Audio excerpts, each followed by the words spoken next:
Hey everyone, this is Syria. And I know I might sound like a bit like Frisky Healer, but I'm not. I'm a female country, but yeah. So, today, I'm going to be reacting to Geography Now's new video that I uploaded called So, What Just Happened in Syria? Well, yes. This video is about, this video is gonna be a bit more documentary because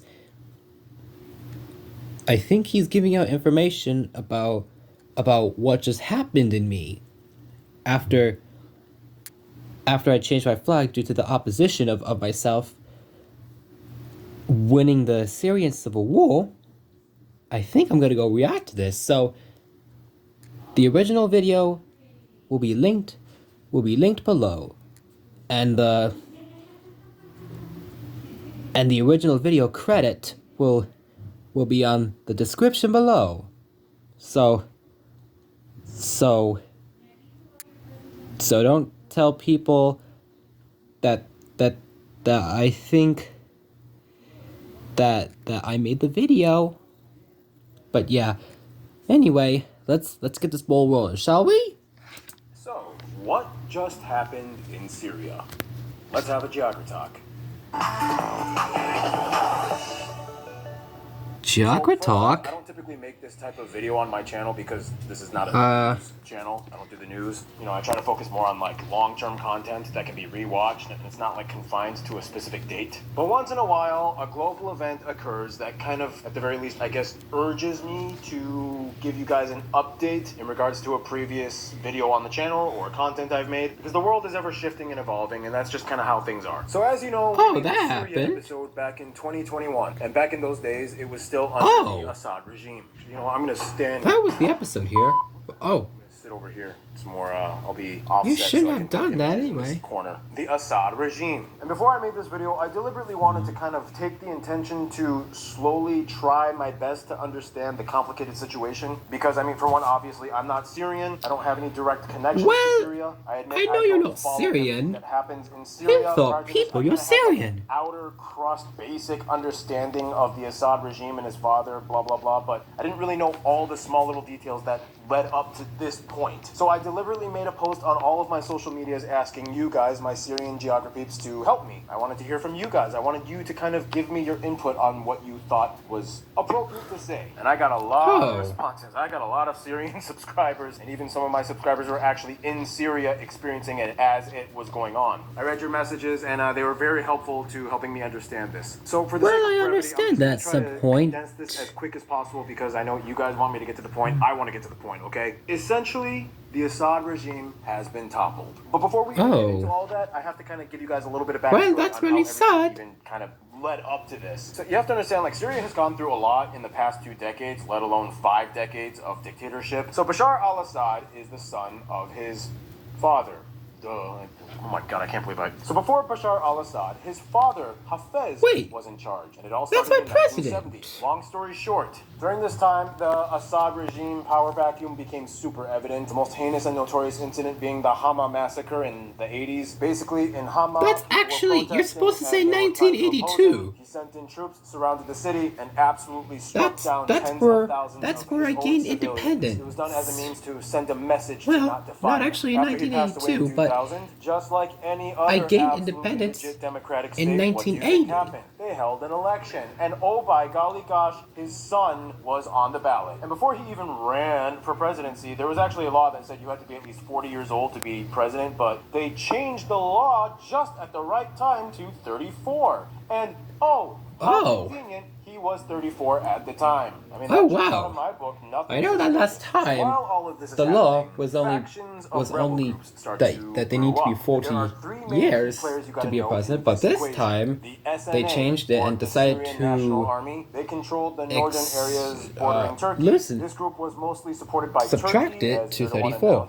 And the Syrian National Army? The SDF, or Syrian Democratic Forces. This is a militant group that is primarily made up of Kurdish people. These people operated mostly in the northeastern part of Syria that also The Kurdish I think faction was Wikipedia aligned did with many this. Western and Middle Eastern powers like Saudi Arabia, the UAE, USA, UK, and Turkey didn't really like them as much, partially because a lot of the militants in the SDF had ties to the PKK, and if you know anything about Turkey, the PKK is a whole other complicated story of controversy. But anyway, mostly Kurdish militants, and finally Okay, the that's HTS, or the kinda Hayat bad to Tahrir say. al-Sham, led by Abu Muhammad al-Jolani. Sorry if I butchered any of that. So the HTS wasn't directly allied with any nation state completely. Most of their allies Not were other completely? regional militant groups. What you such mean? as the Turkestan Islamic Party, the Syrian Muslim Brotherhood, the Army of Glory, and they also worked at the SNA sometimes as well. This is probably the most important That was one, actually since from it's the Wikipedia, military you faction know. that actually led the downfall of Assad's regime. So in December of 2024, the HTS marched into Damascus, who essentially ousted Assad, who fled and is now in exile in Russia, as his government party was supported by Russia and Iran. And it was a very covert Well, operation. I It think happened that would in like only 11 happen days, and it even shocked like most if of the Syrian people. Like they didn't even see it coming. if They're the like, opposition okay. While all the didn't Assad win the attacks were going Syrian on, many of civil the war, HTS none of it would have rebels were forming in the happened. city of Idlib, which geographically wasn't even too far off from the centralized government along the coastal areas. Who or what are these people? What do they stand by? So I don't this is know. where it gets a little Who stand by complicated. this? So here's the issue. Jolani is he's sort of considered like a conflicted figure amongst many people, even amongst Syrians as well. Why? Because although yes, he did lead the movement that eventually deposed Assad, that pretty much everybody hated, except for the Alawite community that mostly allied. Oh, the Alawite Arab Other community. story. Regardless, That is so he was stupid. known for having some extremist views and ties to Al Qaeda in the past. Essentially, he started off as a soldier that fought against the U.S. in Iraq. He was even detained in the famous Abu Ghraib prison, and later, after he was released Oh, back no. into Syria, he How he went to direction prison in of Abu Iraq? Bakr al-Baghdadi in Al Qaeda was directed to create the Nusra Front. The thing is, when he was in charge of the Nusra Front, he became very popular, and he started to Oh my realize that he God, really that's much disagreed with a lot of popular? things that al-Baghdadi was saying in Al-Qaeda. And in 2016, he announced that the Nusra Front was splitting off from Al-Qaeda. He says that today, despite the connections that he had to Al-Qaeda, during his time, he was not actually personally involved in any terror activity. And many might say that him splitting off from Al-Qaeda and rebranding into the HTS, as well as occasionally working with other forces like the US to fight against ISIS, that might be at the very least be considered I don't really evidence want that he to wasn't say happy with the way how things something were about before it. when he was under his extremist views. He has since claimed that he has denounced his extremist ways in the past and preaches a pluralistic and tolerant motive towards the future of Syria. In response to a question about his political military evolution, he is quoted for saying, "I believe everyone in life goes through phases, and experiences a person in their 20s will have a different personality than someone in their 30s or 40s, and certainly someone in their 50s. He's even changed his wardrobe. Who wrote that? In the old days, he was like full on Al Qaeda style. Now he's like cut his hair and has a whole new getup. I don't know. He claims these things, but the real question is what degree of power and influence is he, let alone the HTS, going to have in the future of Syria, let alone the international community once they kind of figure and establish things out. The HTS officials have actually put out a statement. We welcome the international community support, but we do not need them to manufacture a process that we are already implementing. We refuse to step into the traps of the past. So when I read the emails and messages from my Syrian subscribers, it kind of seems to me the consensus is generally that they are happy and celebrating that the Assad regime is over.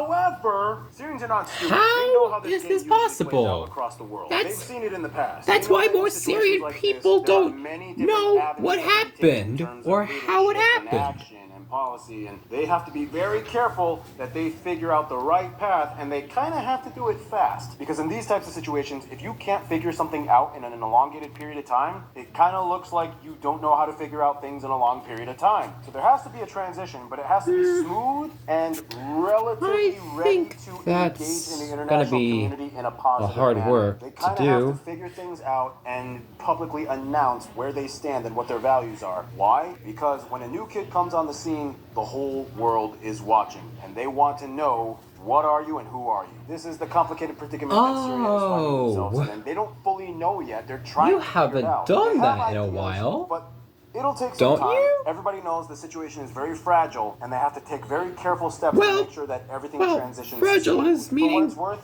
they are glass. basically going to change their flag to the 3-star green triband. It was basically the That's flag the that they used in opposition the of my First Republic, flag. and it symbolizes all of the Arab caliphate. I think I area. changed You know, it. I'm going to be a little honest. I always kind of thought their old flag was kind of stupid because it was basically the flag that they used under that failed Arab republic with Egypt, and like it fizzled out and broke apart, but they still like kept the flag even though Egypt isn't part of their country anymore. It's like they were just lazy and they're like, yeah, we'll just keep it. Since the toppling of the Well- regime, prisoners from the notorious Sadnaya prison have Well, been I don't released know and how freed. that Basically, happened. political prisoners that the Assad regime put in prison for opposing him. Many of them are being reunited with their families. There have been talks, and it's possible that we could see a potential repatriation of Syrian refugees back to the motherland to rebuild it and to reunite with their family members that were trapped in the circumstances that wouldn't allow them to leave. It's a very sort of in limbo moment right now, but generally people are trying to be positive. The ousting of the Assad regime really opens up more doors for them to figure things out and move forward in a positive manner. At the same time, Man, I they are can't careful and give out cautious any and more keeping an eye reasons. on figures that are assuming roles of influence right now. But for what it's worth, they're trying their best. And I really hope this is going to be a positive chapter for the future of Syria. I actually really wanted to go to Syria for the Syria episode, but obviously during that time the circumstances wouldn't allow me to. And yeah, I really hope if things get kind of smooth and figured out, I would absolutely love to go there. And I'd actually really like to meet you guys, the Syrian Jacker peeps, and hear your stories while in Syria, while checking out your country. Let's try to make it happen. I'd love to see your country, Syria. To all my Syrian subscribers Yes. out there in Syria, I really hope you're doing okay, and I hope you're figuring things out, and I really hope that you become the beacon of hope for your country. I know you love your country. And to all the Syrians abroad that are trying to also play their role in the future of Syria, I hope you guys are also a very pivotal force that makes this country move forward in a positive manner. And I really hope I can be privileged enough to actually be one of those people that goes there and sees it. In any case, cheers. Hope you guys are all doing good, and stay cool, stay tuned. Man, that was a good reaction video.